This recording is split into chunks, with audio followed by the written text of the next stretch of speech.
이전 본문을 보면 요한왕과 군 지휘관들을 비롯한 모든 백성이 예레미야 앞에 나와서 기도를 부탁하였습니다. 그들, 즉 유다의 잔류민들은 하나님께서 자신들이 가야 할 길과 할 일에 대하여 알려주시길 원하였습니다. 이에 예레미야는 그들의 요청을 받아들여 하나님께 그들을 위해 기도하고 하나님의 응답을 그대로 전달하겠다고 하였습니다. 그리고 백성들은 하나님께서 무슨 말씀을 하시든지 그대로 행할 것이라고 약속하였습니다.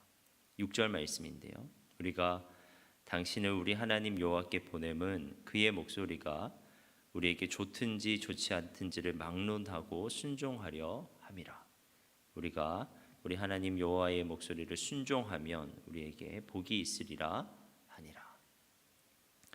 그래서 예레미야는 정말 그들을 위해서 기도하였고 기도를 한 지 10일 만에 하나님의 말씀을 받습니다. 9절과 10절입니다. 그들에게 이르되 너희가 나를 보내어 너희의 간구를 이스라엘의 하나님 여호와께 드리게 하지 아니하였느냐? 그가 이렇게 이르니라. 너희가 이 땅에 눌러 앉아 산다면 내가 너희를 세우고 헐지 아니하며 너희를 심고 뽑지 아니하리니 이는 내가 너희에게 내린 재난에 대하여 뜻을 돌이킴이라. 하나님께서는 유다의 잔류민들을 향해 그 땅에 남아 있으라고 예레미야를 통해서 말씀하셨습니다. 하나님은 남은 자들을 중심으로 하여 나라를 다시 세우고 백성을 다시 그 땅에 정착시키겠다고 하셨습니다. 이어지는 11절과 12절에서는 그렇게 그 땅에 남아 있을 때 하나님께서 그들을 책임지시겠다고 약속하십니다. 하나님께서는 너희와 함께 있겠다. 너희를 건지겠다. 본향으로 돌려보내겠다라고 힘주어서 말씀하셨습니다. 그런데 하나님께서는 그분의 응답에 대한 백성들의 불순종의 가능성도 있었기에 경고를 잊지 않으셨습니다. 만일 그들이 말씀에 복종하기를 거부하고 그 땅을 떠나려 한다면 오히려 파멸이 그 뒤를 따를 것이라고 하셨습니다. 무슨 말씀을 하시든지 하나님의 뜻을 따르겠다고 했던 백성들의 맹세가 얼마나 허약한 것인지 하나님은 너무나 잘 아셨습니다. 그래서 하나님께서는 반복해서 경고하십니다. 15절 하반절부터 16절입니다. 너희가 만일 애굽에 들어가서 거기에 살기로 고집하면 너희가 두려워하는 칼이 애굽으로 따라가서 너에게 미칠 것이요 너희가 두려워하는 기근이 애굽으로 급히 따라가서 너희에게 임하리니 너희가 거기서 죽을 것이라. 오랜 전쟁에 시달린 백성들에게는 애굽 땅은 전쟁의 소용돌이가 미치지 못하는 땅, 전투를 독려하는 나팔 소리가 더 이상 들리지 않는 땅, 양식이 풍족하여 굶주리지 않아도 되는 땅으로 생각되었습니다.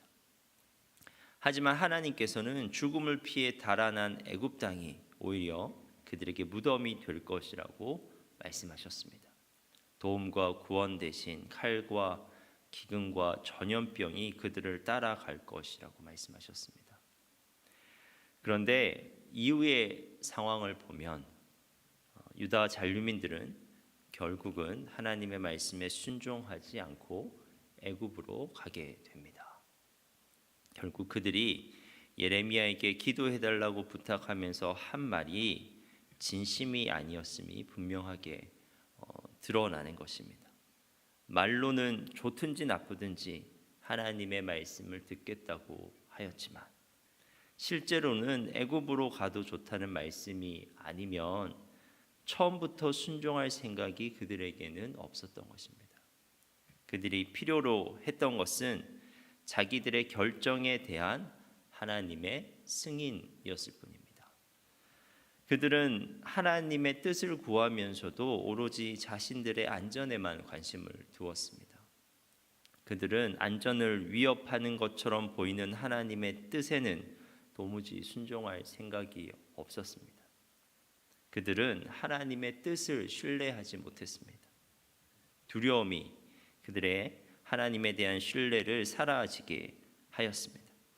하나님께서는 예레미야를 통해 분명히 그들이 살 수 있는 길을 말씀하셨습니다.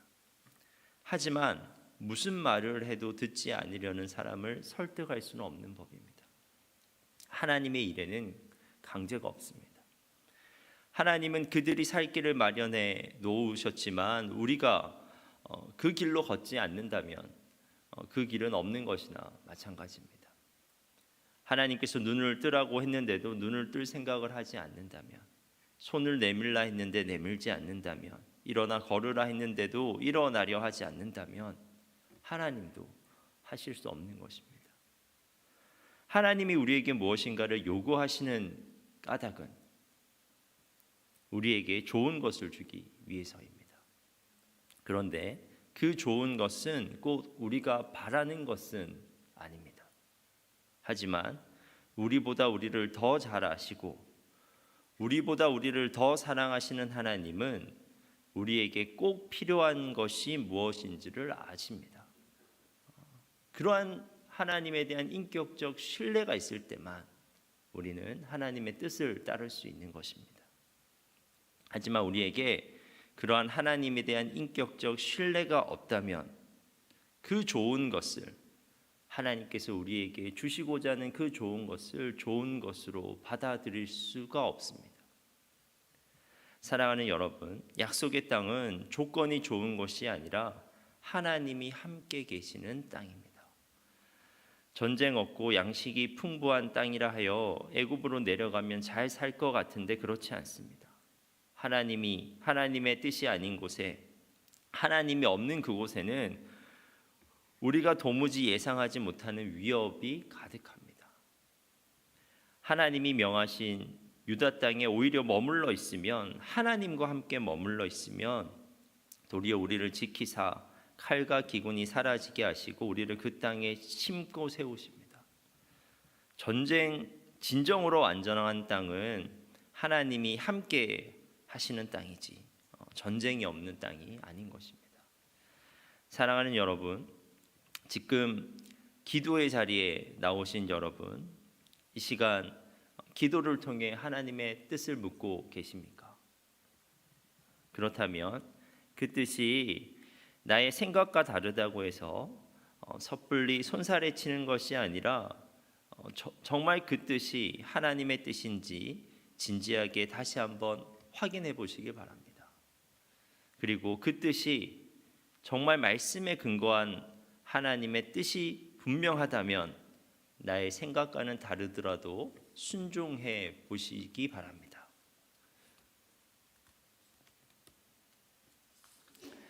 여러분, 좋으신 하나님께서, 우리를 너무나 사랑하시는 하나님께서 우리에게 그 뜻을 통해서 좋은 것을 주시지 않으시겠습니까? 그 하나님을 신뢰할 수 있는, 그래서 우리에게 들려오는 주님의 뜻에 순종할 수 있는 여러분 되시길 바랍니다. 기도하겠습니다. 하나님, 우리가 하나님을 신뢰할 수 있도록 주님 도와주옵소서. 우리에게 들려오는 그 하나님의 뜻에 순종하게 하옵소서. 그래서 그 뜻이 정말 우리에게 가장 올바른 뜻이며 그 뜻을 들려주신 하나님이 정말 우리에게 가장 좋으신 분이라는 것을 우리가 경험하여 알게 하옵소서. 하나님, 이 시간 주사랑교회를 위해 기도합니다. 주사랑교회가 하나님이 기뻐하시는 영적 공동체 되게 하옵소서. 각 예배 때마다 성령의 기름 부으심과 역사가 있어 상한 심령들이 치유되게 하시며 따뜻한 위로와 사랑이 서로 간에 넘치는 공동체 되게 하옵소서. 담임 목사님과도 함께하여 주셔서 항상 영육 간에 강건하게 하시고 날마다 성령의 능력과 지혜를 더하여 주옵소서. 예수님의 이름으로 기도합니다.